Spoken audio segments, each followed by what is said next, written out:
Okay, so let's do some examples of apportionment problems using the Hamilton's method.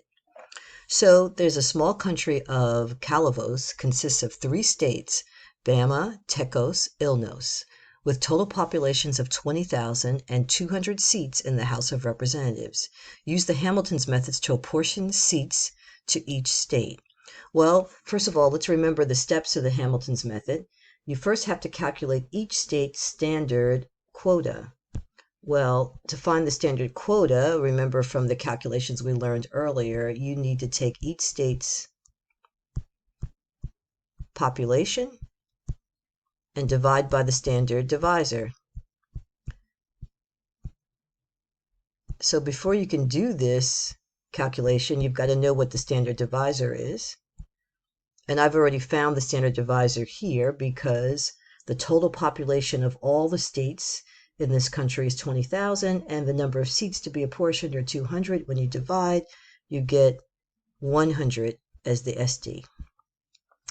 And every state's population is given in this chart down here. So it's nice when we solve Hamilton problems if we have our information in a chart. It just makes it easier to keep up with each step. So here's the population of each state.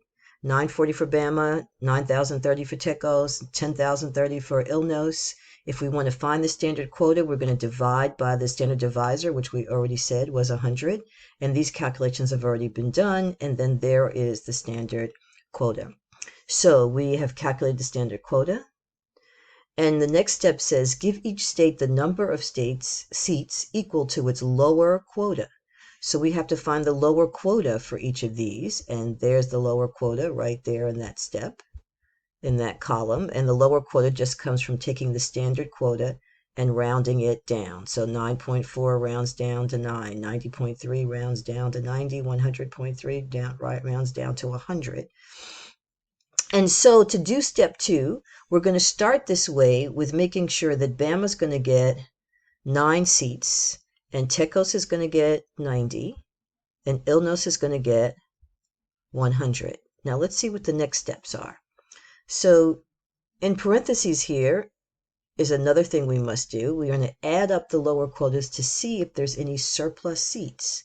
So when we add up these lower quotas,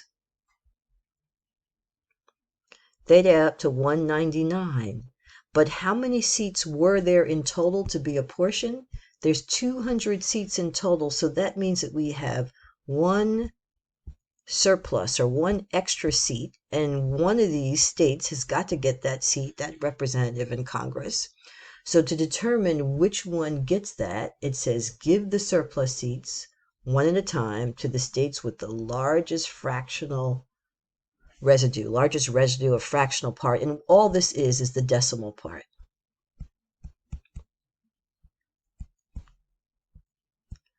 So we're going to go back and look at every standard quota here and look at the decimal part. There's 0.4, there's 0.3, there's 0.3.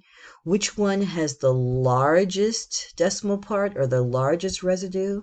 0.4 is definitely larger than 0.3. So that means that Bama is going to get that one surplus.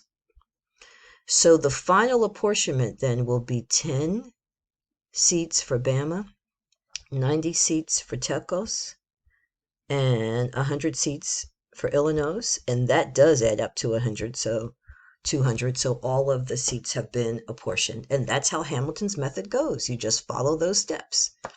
Let's do one more example. Let me see if I can slide this up. So we've got this same small country of Calvados with the same 3 states, right? But something has changed here. First of all, there's now 201 seats. So maybe they decide in Congress or their government decided they'd have 201 seats in their House of Representatives. And then otherwise, all the information is the same. The population is the same for every state. So because now we have 201 seats, the standard divisor is changed. 20,000 now is being divided by 201 because that's the number of seats, and this is the standard divisor.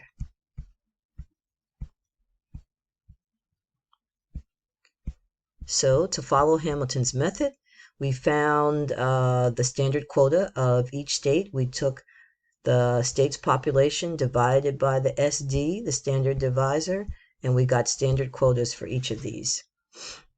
And then we found the lower quota by rounding down.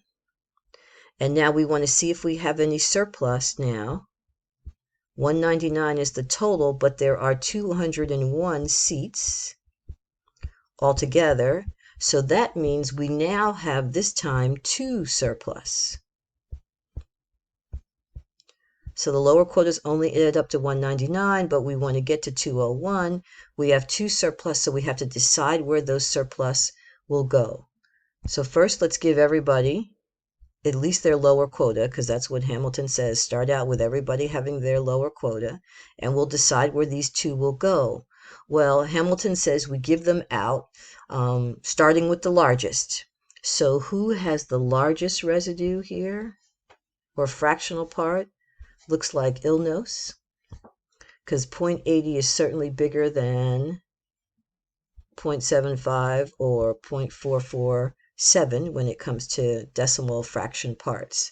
So Illinois gets the first surplus, and Tecos at 0.75 will get the next, because that's the next highest, and there's only 2 to give out. So sorry, Bama, you don't get an extra one. So the apportionment finally becomes 9, 91, and 101. And that's how the 201 seats will be apportioned.